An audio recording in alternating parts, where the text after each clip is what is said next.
Assalamualaikum warahmatullahi wabarakatuh. Selamat datang kembali rekan-rekan sekalian. Pada video pembelajaran kali ini kita akan membahas mengenai pemindahan risiko kepada perusahaan asuransi. Di mana kita tahu bahwa untuk asuransi ini merupakan salah satu teknik yang digunakan untuk mengelola risiko yang memang cukup banyak digunakan. Nah, sebelum kita bahas lebih lanjut, kita akan sedikit mereview mengenai asuransi atau pertanggungan ya. Nah, untuk asuransi ini, atau istilah yang digunakan yaitu pertanggungan, ini merupakan perjanjian antara dua pihak atau lebih, di mana pihak penanggung mengikatkan diri pada pihak tertanggung. Nah, di sini, saya gambarkan ya, ada pihak penanggung, ada pihak tertanggung. Untuk pihak penanggung ini kalau kita mendefinisikan ini adalah pihak asuransi, ya. Kemudian ada pihak tertanggung. Pihak tertanggung ini bisa, individu, ya, bisa juga badan, bisa juga organisasi.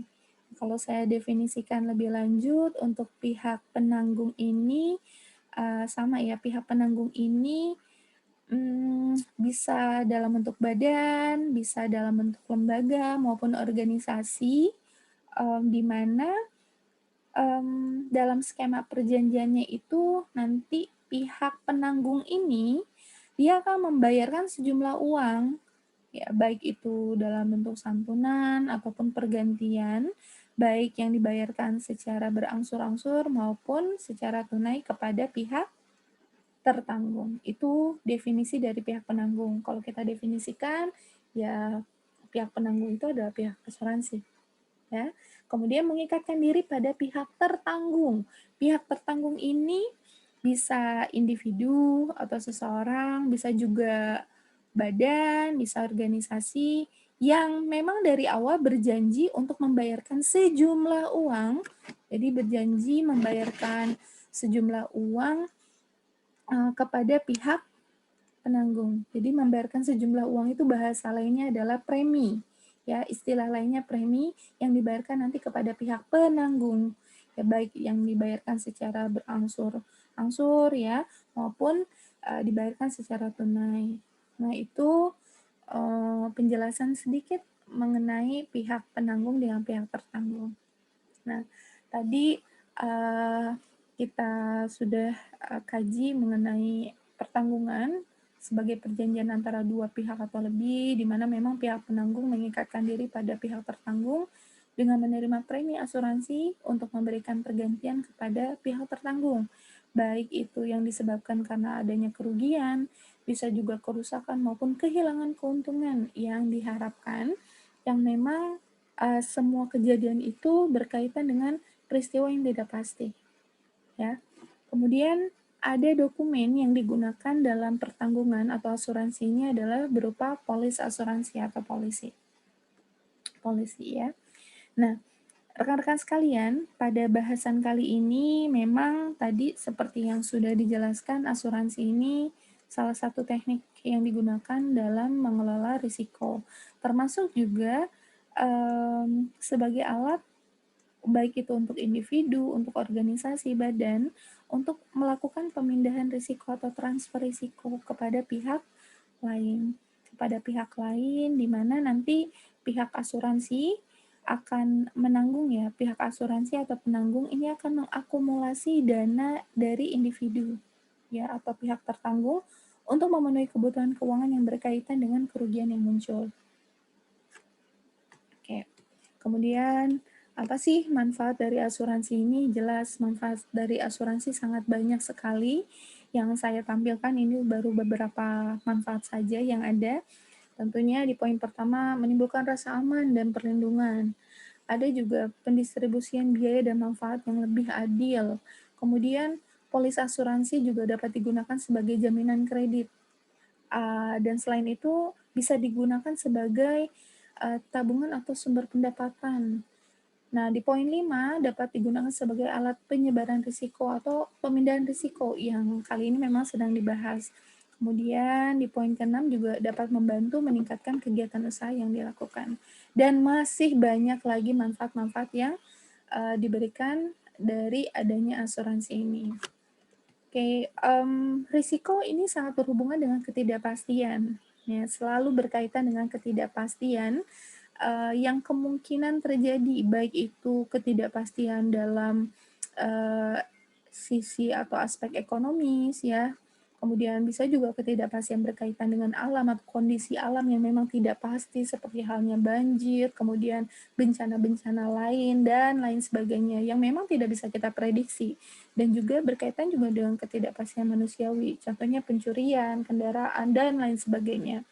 Nah, untuk asuransi ini sendiri memiliki jenis yang sangat beragam karena kita melihat dari jenis masing-masing risiko yang ada ya. Nah, dari jenis risiko tersebut tentunya akan kita bahas pada video yang akan datang. Jadi kita akan fokus pada masing-masing jenis risiko yang ada. Nah, ini yang saya gambarkan adalah jenis risiko secara general, secara umum. Ya, terbagi ada risiko murni atau pure risk, kemudian ada juga risiko spekulatif, ada juga risiko individu. Nah, untuk risiko murni atau pure risk ini memang kalau dibahas mengenai risiko murni atau pure risk, suatu risiko yang apabila terjadi, ini akan menimbulkan kerugian. Dan apabila tidak terjadi, ini tidak akan menimbulkan kerugian ataupun keuntungan. Contohnya adalah mobil mungkin bisa tertabrak, rumah juga mungkin bisa terbakar. Ya. Kemudian ada juga risiko spekulatif atau spekulatif risk. Nah, untuk spekulatif risk ini merupakan risiko yang berkaitan dengan terjadinya dua kemungkinan, yaitu bisa terjadi kerugian, bisa juga terjadi keuntungan. Contohnya, untuk spekulatif risk ini, kegiatan investasi yang dilakukan di pasar modal. Pasti kan kalau kita melakukan kegiatan investasi kaitannya dengan tingkat keuntungan yang diperoleh ya, bisa juga kerugian karena high risk high return. Jadi ada dua kemungkinan yang terjadi. Beda ya dengan risiko murni yang pertama. Kalau risiko murni kan apabila tidak terjadi ya tidak akan menimbulkan kerugian, dan apabila terjadi ya akan menimbulkan kerugian, seperti itu. Nah, kemudian pada jenis yang ketiga ini ada risiko individu atau individual risk. Kalau individual risk kita bagi lagi ada beberapa macam risiko individu. Ada untuk risiko individu ini ada personal risk, contohnya itu kecelakaan. Kemudian ada juga property risk, contohnya rumah hancur karena bencana, maupun juga bisa poin ketiga ini adalah liability risk. Nah, untuk liability risk ini contohnya adalah biaya seseorang yang ketika mengalami kecelakaan.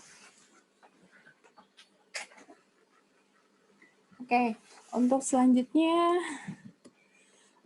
kita bahas mengenai risiko yang dapat diasuransikan. Sebenarnya banyak sekali jenis risiko yang dapat diasuransikan, di mana untuk asuransi ini sendiri memang bisa dinilai dengan uang, bisa bersifat murni, dalam jumlah yang memadai tentunya. Selain itu juga tidak bertentangan dengan kepentingan umum, dan premi asuransi yang dikenakan juga harus wajar ya. Nah, rekan-rekan sekalian, jika kita membahas mengenai asuransi tentu tidak akan jauh dari konsep the law of large number.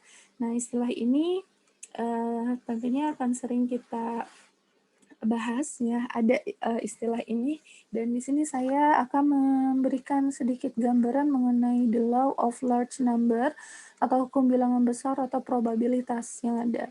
Nah, di mana the law of large number ini merupakan asuransi yang memang didefinisikan sebagai alat sosial untuk mengurangi risiko dengan banyak membagi kerugian yang sedikit ya, atau istilah yang digunakan adalah share the loss of the view. Nah, jadi semakin besar jumlah kelompok yang membagi kerugian, maka akan lebih kecil jumlah beban kerugian pada setiap kelompok individu. Ya, jadi semakin besar jumlah risikonya, maka semakin mendekati hasil atau kerugian yang sesungguhnya sesuai dengan hasil atau kerugian yang diperkirakan. Nah, rekan-rekan sekalian, Mungkin pada video kali ini bahasan sudah cukup ya disampaikan. Nanti kita akan bahas lebih lanjut untuk masing-masing jenis risiko yang ada. Terima kasih untuk kegiatan pembelajaran hari ini. Semoga video ini dapat bermanfaat untuk rekan-rekan sekalian. Terima kasih. Wassalamualaikum warahmatullahi wabarakatuh.